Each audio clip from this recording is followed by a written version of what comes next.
All right, welcome everybody. I'm excited to jump into this session. We're going to be talking about this idea of, is voice the missing layer in your AI strategy? To do that, we brought on Ruth Zive. Ruth is one of those people, such a storied career. I first ran into her when she was hanging out at Live Person, but she has gone through and done some amazing things in marketing. Her latest stop is at a cool company called Voices.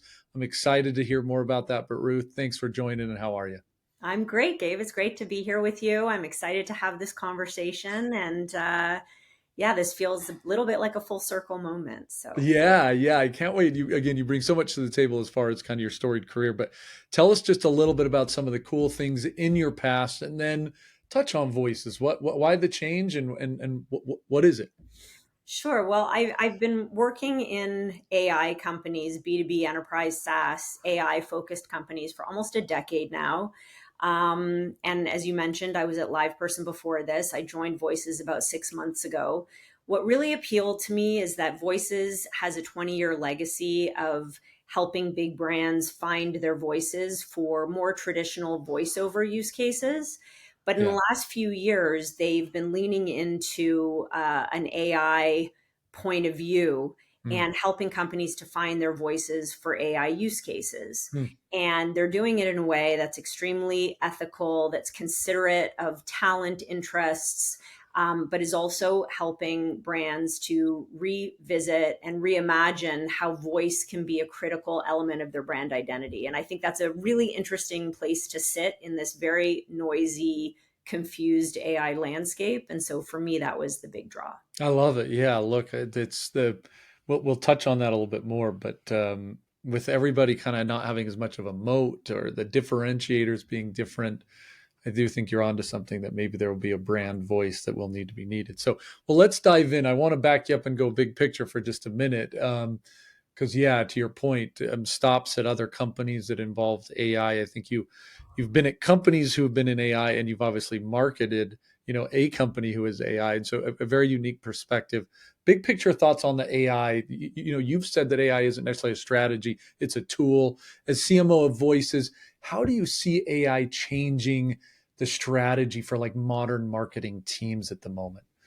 Yeah, it's a great question. I think it comes down to two things. I'm more convinced than ever that as AI takes hold and AI agents more specifically, that voice is going to become the default interface of the future. Interesting. And Yeah. sorry, that's a big statement. When you say default interface, meaning like we won't be, we're not going to be typing anymore, or no more texting on this kind of annoying thing, or Got it. You got it. That's exactly right. I think it is much more organic and natural and human to interact with, you know, the people that we love, certainly, but also brands that we do business with. I think it's much easier to do that through voice, and AI Wow. is making that possible. And I think that there are all kinds of implications to marketers if you buy into that notion that Wow. voice is Yeah. Yeah. You're like, my brain is blowing, because that would change. There was an investor who said, we've been speaking computer language for the last 100 years, typing and chatting. And he's like, I think the next 100 years are going to be they're going to be speaking our language, which is kind of voice first. But to your point, that would change a lot. That would definitely change Yeah, a lot. well, if you buy into that idea, then I think the second consideration for marketers is that your brand's actual voice is going to become a foundational element of its identity. The same way today a logo or a website or a Yeah. font might be a brand element. I think arguably the most important element of your brand may very well be your actual voice in the future. So I think that's something for us to be thinking about today, even if we're not there yet. And certainly at Voices, we're seeing more and more brands Kind start of to move think in that about that. direction. Yeah. Yeah, look, it's a different idea, and with the way things are changing, how fast they're changing, maybe you're not too far off that. Let's click into it. So obviously, Voices, you guys help build company, these kind of voice first experiences. Mhm. How would you coach marketers then to start thinking about voice as a differentiator, not just in campaigns, but it could be across the entire journey? Like, how do you start to apply these ideas? Well, I think most marketers, certainly most brand experts, would agree that a consistent brand is a strong brand. Yeah. And today, as marketers, we spend a lot of time and effort making sure that brand standards are consistent across the company, across all touch points. You want, when you think about that customer experience, you want the brand experience to be consistent from the moment that somebody lands on Yeah. your website to, the point of renewal in the sales cycle. I think if you consider that from a voice first perspective, Uh-huh. and I'll give an example. Let's say I want to buy a new car. I want to buy a Toyota, and I go onto the website and I want to learn more about a certain model of Toyota, and I might watch a Mm, video that walks me through all of the different great elements of this car, and sure. that video might be voiceovered. Okay. And then I might want to build my own car on the website and I do like a walkthrough experience. That also might be voiceover. At this point, maybe there's an AI agent walking me through that experience Mm, in a voice first paradigm. Then I actually go and I buy the car, and now I have a agent in my car. You've got that voice assistant in your car that is instructing you and navigating you in your experience. And if it's the same voice through all of those mm, touch points, you're going to have a much more consistent, recognizable, meaningful brand experience. mm. And I think that that is true even more so as voice grows in popularity, and as I stated before, starts to become the default interface of the future. So it's really, Super cool. how do you deliver a consistent voice experience? How do you lean into voice as an element of your brand identity? Because I think it helps to build trust, helps to build customer loyalty, and it's so Yeah. much Look, more nuanced than a digital experience. yeah, two quick follow-ups on that. Well, one's just a little bit of a side question, and then I want to follow up with brand. But you mentioned the web experience and Mm. kind of a voiceover. I mean, you and I have been building websites for thousands of years now. It feels like thousands of years.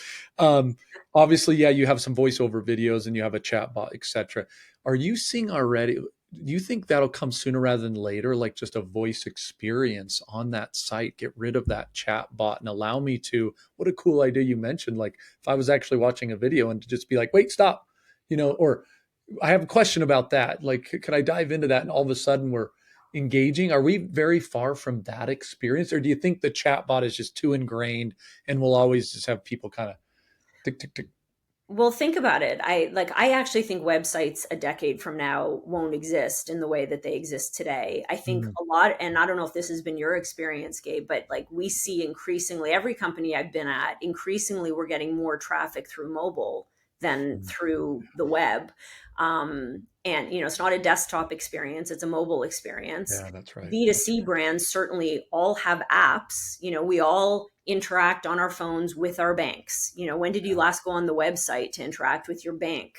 And so I think that these brands that are consumer facing are going to be relying on their mobile apps to interact with their customers. And I do think that in 10 years' time, that experience will be primarily voice driven. voice again. Yeah, I think I read, and I'm probably getting it wrong, but I read a while ago, it was OpenAI or one of the big AI companies sure, is sure. working on a mobile phone that is entirely voice activated. Oh, that's right. Um, It was. That's right. You're yeah. right. It was So the. I do think websites are going to change, and you will have an assistant for every company that you do business with that is voice first. Yeah, yeah. I was just trying to go into my bank and had to like type where's my routing number for something, and I was just like, I think that would be a better experience. But whoa, that would be so different to kind of see that change. Okay, back to your brand thing for and that consistent brand for just a minute.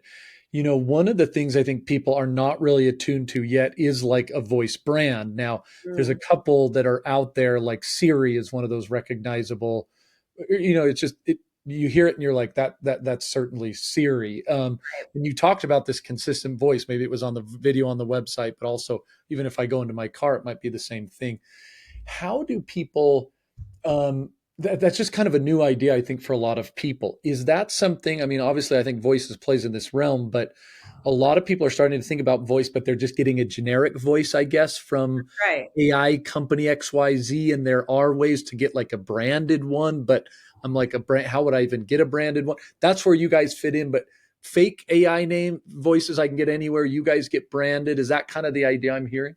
Well, think about it like this. If you want a voice to front end your app or your web experience or your in car experience, you have a few choices. You can use one of the maybe dozen voices that comes out of the box with the AI provider that you're using.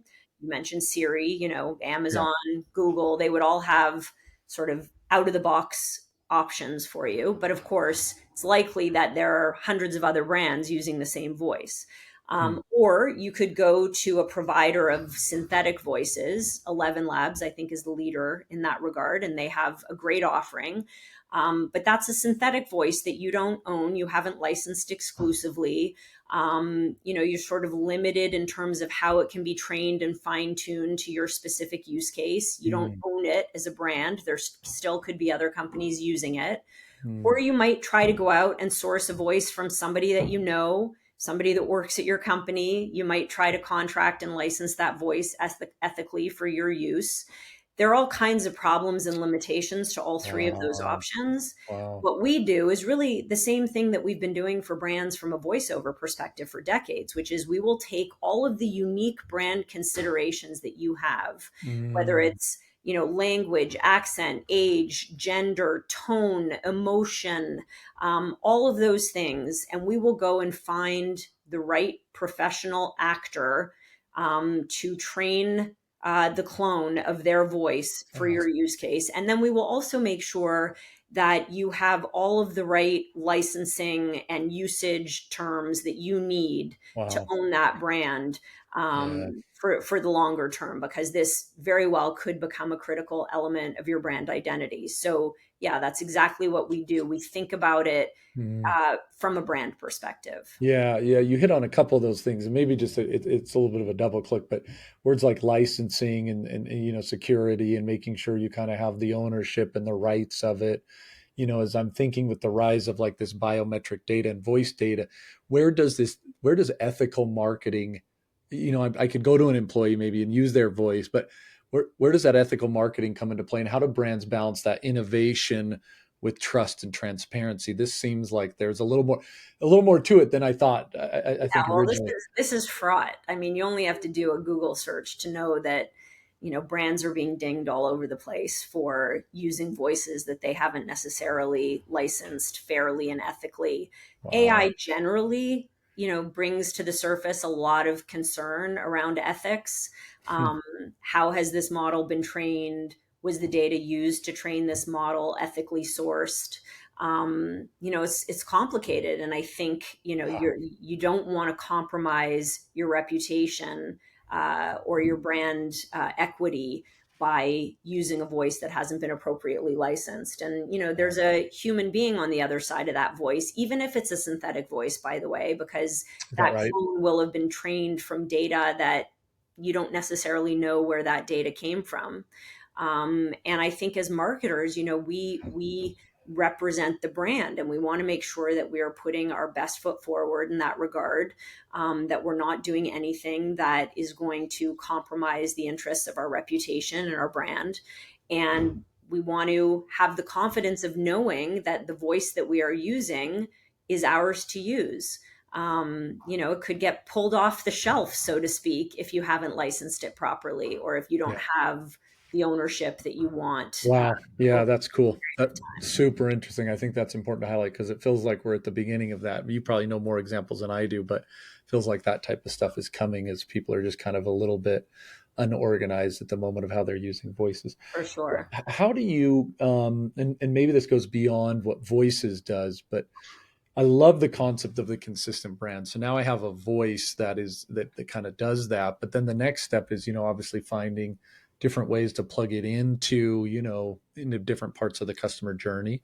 How is that something you guys are getting into, or where are you finding that people are getting the biggest impact on that brand? Is it the 1-800 number? Is it more like a website experience? Where do you push this out to make sure that is it the app maybe that you guys are seeing more on the B2C side that get this voice? Now that I've got it branded, how do I make it impactful? We're seeing certain use cases kind of leading the way. Okay. Certainly in customer service, and my last two companies were customer service oriented, and I think that's in many ways the tip of the spear. Like Yeah.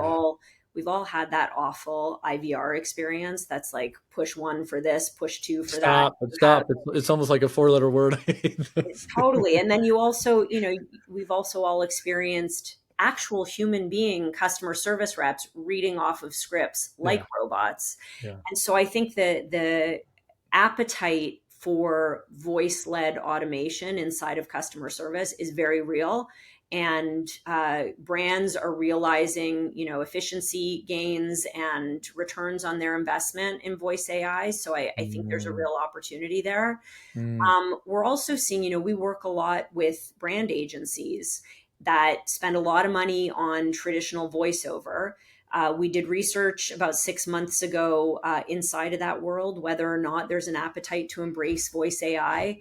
And what we found is that they very much want their advertising campaigns to be human voiceover. they Want do. they want to be Mm, able to select the right actor for the right job with all of the different parameters mm, in mind. However, they're very eager to lean into AI voice for pre-production. So scratch tracks, and I'm sure you've done this as a marketer. You that's voice right. over a video, and then you have another. You make an edit. You've got to go back to the actor to redo it, and Oh, wow. that adds cycles. So AI is a way to drive greater efficiency and cost Mm, savings pre-production.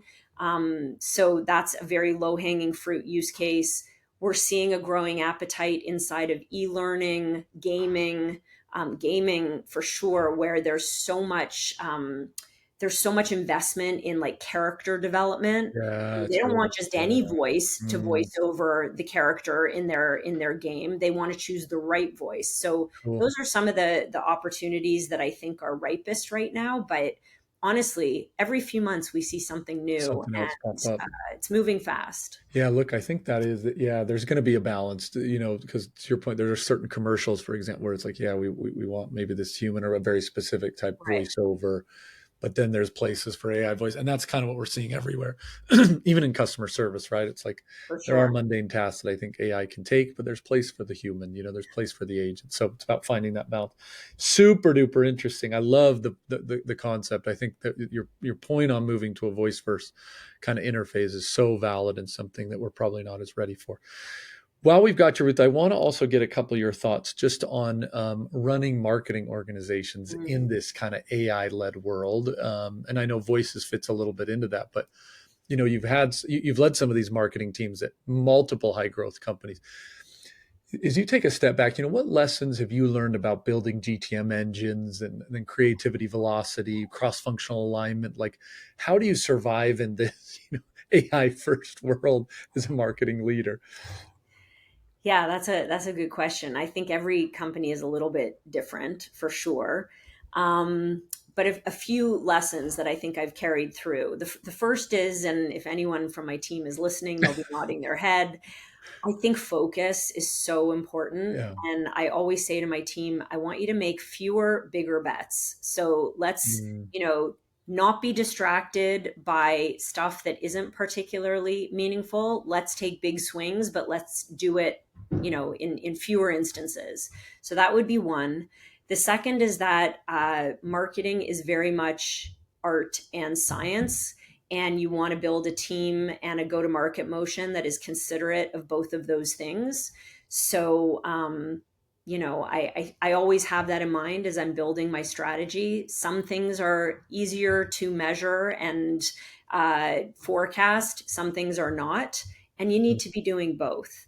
And then the last thing I would say is that I'm a very strong believer in the fact that sales is my customer. At the end of the day, I'm trying to grow revenue for the company that I work for, and sales has to feel the impact of the work that I'm doing.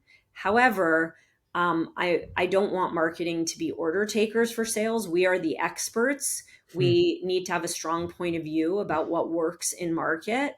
And hopefully, we are locking arms with our sales partners to deliver that strategy and then measure its impact.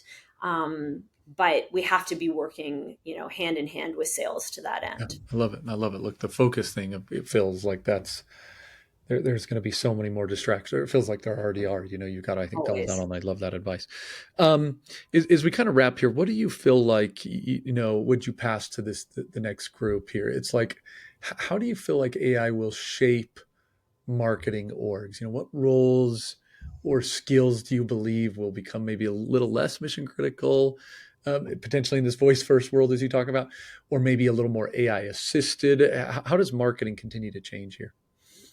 Such a loaded question. We don't know what we don't know, right? I'm not clairvoyant. You mentioned this earlier, and I believe this wholeheartedly. I just am so certain that humans need to continue to be in the loop. Yeah, So I don't think marketers are going away. I don't think creatives are going away. I think the marketers that are going to be successful are the ones that are leaning into AI to help drive velocity, efficiency. yeah, You don't have to draft content anymore. You can craft a really thoughtful prompt that will get you at least 60 to 70% of totally. where you need to be from a content perspective. And then the talented writers are going to be the ones that can take that draft and turn it into something Yeah, magical. yeah, And I think that's true for all creatives, whether whether your medium is content or video or graphic design. I think that's going to be the case over the course of the next 4 to 5 years for sure. Um, but you have to be open minded to it. yeah. You have to lean in and learn how to leverage AI to that end, and then rely on your superpowers to take whatever it is that you're creating to the next level. Yeah, yeah. I love the kind of it superpowers you, or it can kind of take you and make you something great. Because yeah, these pieces every once in a while you'll see a post or something, and you're like, God, that feels like that was 100% AI. And what's awesome is when it becomes like that partner and it makes you into your best self. It's like, oh my goodness, I had this awesome idea. I created this great prompt, got me 70% there. I fine tune it, I push it, it pushes me. And all of a sudden, we're at a way better place than we would have been either just going on them, just AI or just myself. And now that combo makes me kind of like that super writer or Totally. super producer. So I do Totally. like that. Okay, cool. Maybe one last thing I'd ask. Obviously, again, such a rich background. You're doing some cool things at Voices. We've hit on a bunch today, from AI to Voices, to the future of marketing. What would be that one thing you'd leave with the audience? So many people trying to kind of make sense of this new world and the weird stuff going on, and AI first, and to win. What advice would you kind of leave to marketers, trying to kind of win in this kind of new world? I think this is true not just Hmm. in, our current world, but generally. I really believe as marketers, it's our job to make people feel. Yeah. That's at the end of the day what we're trying to do. We want to make them feel so that they'll be inclined to buy. Like we are trying to, you know, touch them somehow. Yeah. And how we do that is different in an AI driven world, but it's still the same imperative. Like that is Hmm. ultimately what we are trying to do. And so I would just encourage other marketers not to lose sight of that. The bolder you can be, the more thoughtful you can be along those lines, the greater the impact that you're going to have. And sometimes we get so mired in the minutia Love that. that we lose sight of that mandate. Yeah, that's a good one. Yeah, look, and it feels again with when people are trying to differentiate so much, and the features seem the same. It's like you've got to make people I feel said kind that of to what you're somebody earlier doing. today. I was speaking with a colleague, not at Voices, at another company, and he was saying, we're not clear on what our differentiation is in market. And I said, well, marketing can be your differentiation. Like, Yeah, yeah, with AI especially, I agree with you. The nuance feature to feature tends to be it's gonna get less. hard. It's very Yeah, fuzzy. But you can differentiate by virtue of your marketing, just appeal to people's emotions in a different kind of way. And I think that that can have impact. Nike did it. They're selling a yes. running shoe. Ultimately it was their marketing that made them different. So there's Well, so many examples of that. yeah, now more than ever, I feel like in this AI first world, people are looking for that guide. Again, they're looking for security or someone to kind of walk them through. They're I think they're more open because they're feeling a little, nervous or scared or a little unsure. Somebody who that they feel they can trust, Totally. matters, I think, more than ever. So awesome. Well, again, Ruth, really appreciate you jumping on. Fun to kind of hear your ideas. So cool to learn about voices, and I think how that fits into the modern marketing organization, both now and in the future. If someone wanted to learn a little more about yourself or dive into voices, what's the best way to do that? I'm on LinkedIn. I post regularly. I'd love to connect with your listeners so they can find me there, Ruth Zive. And Voices, we have a great URL. It's voices.com. Come check us Awesome. out. We've got lots of interesting stuff happening there, a product launch happening in the fall, lots of on demand events available. So, yeah, Appreciate it. All right. Well, again, Ruth, thanks so much for joining. For the audience, have a fantastic day. you too. Thank you.